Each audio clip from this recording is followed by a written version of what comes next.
Like, honestly cannot believe what we're about to go through. RAM prices are disgusting. Storage prices are probably gonna get insane. GPU prices have been disgusting. It's like we went through crypto and now we're going through AI and gamers are just getting destroyed. That's literally what's happening, right? Which is why I decided to make this exact video, because I feel like this is the thing that's gonna save a lot of our gaming experiences. Because try to build a PC now, you're gonna spend like at least $2,000 to be able to run games at a fair, decent frame rate. Like, it just doesn't make sense. My friends ask me, bro, what should I get? You know, I know you know about tech and stuff and you have like insights and stuff.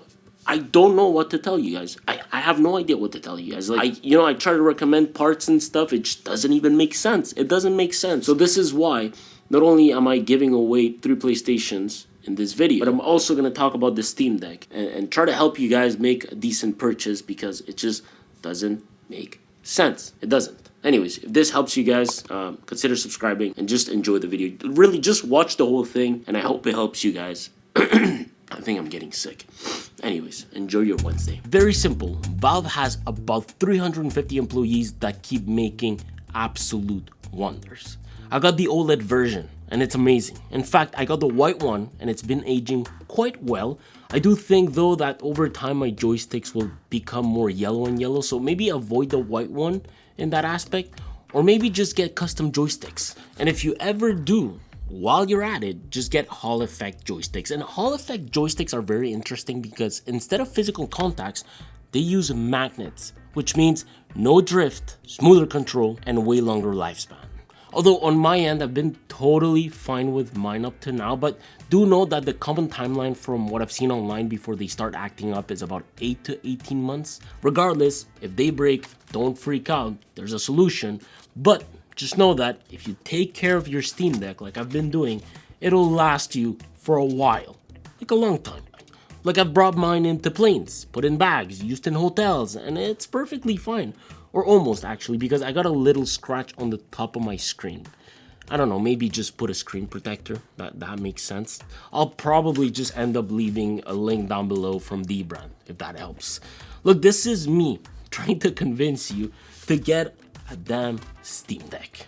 Because if you simply enjoy story mode games, like for example Red Dead Redemption, which plays beautifully and super smooth on my unit, or I don't know, maybe you enjoy emulation so you can play all your favorite games such as, I don't know, GTA San Andreas, FIFA Street and whatnot, this is the best thing you can get. And listen, it's not necessarily meant to be used in order to play AAA games, especially not the LCD version, because for the most part, it can't run those games at incredible graphics and frame rates.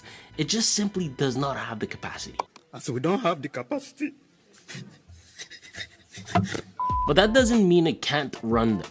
It just isn't as enjoyable as it could be. Like for example, I can play games like Starfield at low settings on the LCD model and average about 30 frames per second. I will say, I do have a couple of settings turned on in my Steam profile, and with the OLED at low settings, you can expect a performance increase of about 10 to 15 frames per second running on that OLED panel, which makes a difference aesthetically. Anyways, later on I'll touch upon battery life as you're playing maybe some indie games, emulator games, and even AAA games. I think that'll make sense. And then I'll touch upon thermals, maybe while you're traveling or you're in bed.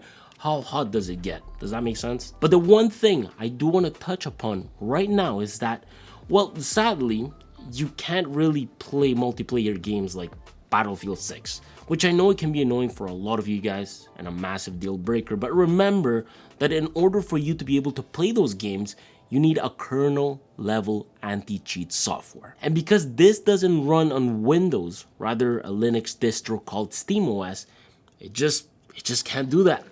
Now, if you want a multiplayer experience, you gotta go with either a Windows handheld like the Ally or Ally X, or if you want more of a native experience, the best choice here really is the Switch. And you don't necessarily need to get the Switch too, okay? Just hold on. I have so many friends currently asking me, what should you get? Well, turns out that I went to EB Games to buy a few things, or GameStop now, that's what it's called. And I saw so many people just buying the first iteration of the Switch. That's more than enough. But if you do happen, okay, to get the Switch 2, one thing you're definitely going to notice is how fast the internal storage fills up. Games are like getting bigger than ever, okay? Updates take a ton of space and the console doesn't give you much to work with out of the box. That's why a lot of people are looking at the Lexar Play Pro microSD Express as an easy upgrade. You just pop it in and suddenly the Switch 2 has like actual breathing room. I recommend swapping for the first 1TB microSD Express card on the market, which will allow you to keep your whole library together instead of just constantly deleting games. It's also designed specifically for portable gaming, which means fast load speeds and quick access to whatever you play the most. And because it's literally a tiny card, it's one of the simplest ways to unlock the full experience of the Switch 2 without spending a ton of money on storage. For anyone planning to go digital with their games, this is the kind of no-brainer accessory that makes the console way easier to live with. And I'll leave a link to them down below. Now, if you do end up getting the Steam Deck over, I guess, the Switch, you're probably wondering, how long can this last? I don't know, like maybe say on a plane, because that's what I usually use it for. Listen, from experience, give yourself about 2 to 4 hours. This is a big range, but it's because it depends what you're playing. Like when I play FIFA Street, for example, if I decide to play it for an entire flight, this can last 3 to 4 hours. But if I decide to play something like Red Dead Redemption or Spider-Man, forget it, man. You'll get about like 2 hours at best. What I do recommend though with this is to get a proper power source, and because of the nature of my work, well, I've got a few, but something like a good Anker power bank that's safe to travel with is perfectly fine. Now, in between transits where you can't really use your Steam Deck, there's no need to shut it down. The amazing thing about the Steam Deck is that it has this amazing sleep function that lets you walk away from it, come back after several hours, and have approximately the same battery life you left it at. Maybe expect about 2 to 3% in dissipation at most. And the one really nice thing about this feature is that resuming games is absolutely effortless for it. It's not like Windows handhelds where it lags and makes a whole fuzz about it or prompts you with updates. As much as some of them deliver great performance, like the ROG Xbox Ally X for example, Windows just kills the real handheld gaming experience because it's just so heavy on a device. You guys keep asking me on Instagram what case this is. This is actually the Kill Switch by Dbrand, and they actually make it for the Switch. It's actually really nice. And well, the Steam Deck as well. Man, you know what? I'll show you guys quickly so you can maybe avoid your stuff from being scratched. It's actually like one of the cleanest cases you can get. Like if you have a Switch 2, for example, or you're getting one, it gives you a better grip, full drop protection, and it still works with the dock, thanks to the included adapter that comes in the box.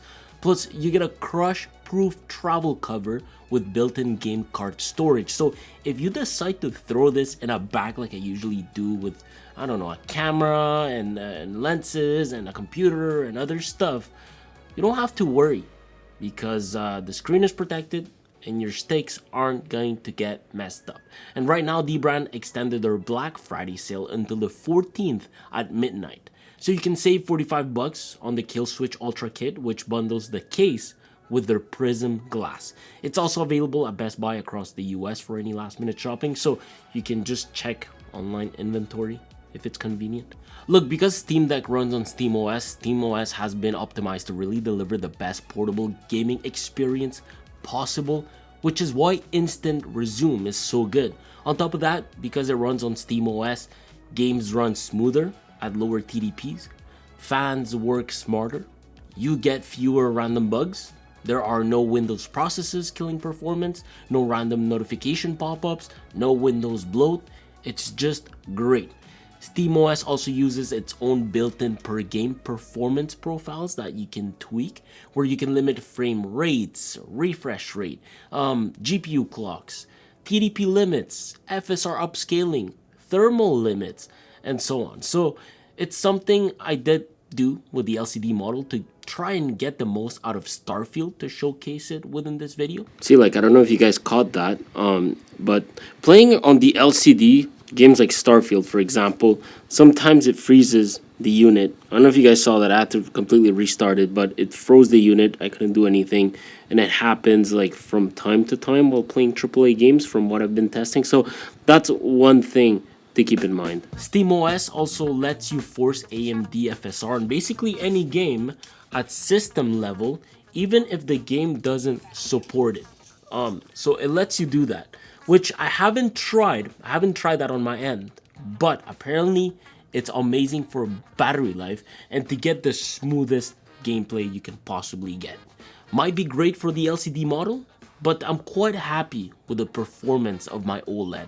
And the reason I mention this is because not only is the Steam Deck dummy proof, but it's also got ways to make things extremely complicated, especially when it comes to installing EmuDeck, which is the software you use for emulation, and that's done through the desktop. Now, I'm not trying to scare you guys away. There are plenty of resources online out there to learn how to install this. It's absolutely great, honestly. And it's an app that as long as you own the games that you want to install within, you'll be good. If you know what I mean. Like I said, there's a bunch of resources out there so you guys can learn how to own those games, right? And you can play games like GTA San Andreas, all the Pokemon games you want, really, Need for Speed, and so on. And for the most part, even though sometimes you might run into small little glitches on some games, they play really well. I feel like I get extremely smooth performance, and it just allows me to have a massive gaming library at my fingertips wherever I go. I just want to show you guys something. You see I'm playing San Andreas right now? Check this out. Steam, FIFA Street, go back to FIFA Street, Steam, go back to San Andreas. This is a real handheld console. And then on top of that, I can put it in sleep mode like that. Goes to sleep mode, take it back out, turn it back on. It takes literally 2 seconds, bam. And I can even go back to FIFA Street and play FIFA Street. But the most important question here is, I know what you're gonna ask me. How is AAA gaming on this device? Well, Jesus Christ. And that's why, ladies and gentlemen, I carry a case on the current devices, sorry, that I'm using. I'm using the ROG Ally X right now. Anyways, yeah. Well, this is the LCD model right here. And this is the OLED model. Totally different. On Steam OLED, games like Spider-Man at medium settings can average about 40 frames per second.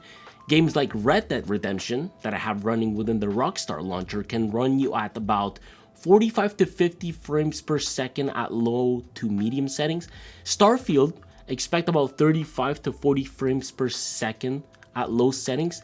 This one can be heavy actually. It might stutter sometimes and your Steam Deck might get hot, but it's not super common, at least not from my experience. In fact, chances are before your Steam Deck starts the thermal throttle, it'll be dead within 2 hours. Now, the big question is, you're gonna ask me, I know this. Okay, well, Andres, should I get the LCD model or should I get the OLED model? I know it's a difficult choice. I know, I'm trying my best here. Listen, keep up with me. Okay, to be honest, I had bought this, okay? I bought the LCD model because I wanted to give indie games a try and emulation as well, which is what it does best. But because, for the most part, I'm more of a AAA game player, I was like, you know what? I need a unit that's gonna give me enough juice to play some games at decently frame rates that looks nice. So I never really used the LCD model all that much, but it isn't to say that some games don't run well. I mean, like Spider-Man, for example, you can easily average 30 to 35 frames at low settings. You just can't expect this to run and make games look like super nice. And the quality of the LCD screen can be shocking for those coming from OLED.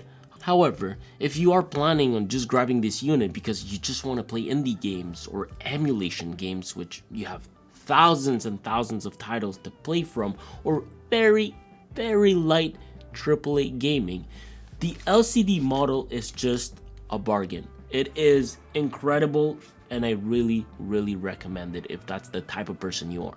Unless, you know, you're very much prioritizing battery life, because, I mean, it is said that the OLED will last you 30 to 50% longer. Honestly, compared to other handhelds, I mean, the LCD version is just a no-brainer, especially at the price. Like, you know, the Nintendo Switch is so freaking expensive.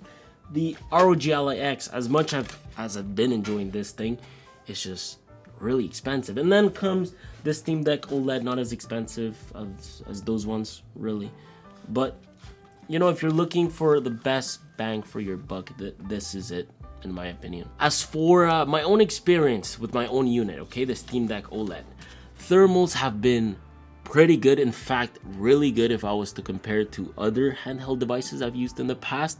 In fact, there's no much difference from the big review I did a few months ago, I believe. It does get hot here and there, and it does get loud when downloading demanding games though. Like the fans do like to spin up. I will say that. But if I do play a game like Spider-Man for hours, I think you can expect the console to get hot on the top. Like the chassis and the screen area can become warm, but nothing too crazy. At least not from my experience, right? I haven't suffered from thermal issues at all. Look, I think whether you decide to get the LCD version or the OLED version, whatever happens, I think personally that Steam Deck is the one to get, as long as you don't need to play multiplayer games, because this is a device that's more of like a plug and play type of console. Don't get me wrong, I love my ROG Ally X. I mean, playing Battlefield in bed has been amazing, but if you want the iPhone of handhelds, that's what Steam makes. Because at the end of the day, it's incredibly comfortable, battery is very decent, it's durable for the most part, and you're backed up by Valve, a company with 350 employees cooking for the next generation of gamers. So just go get your Steam Deck.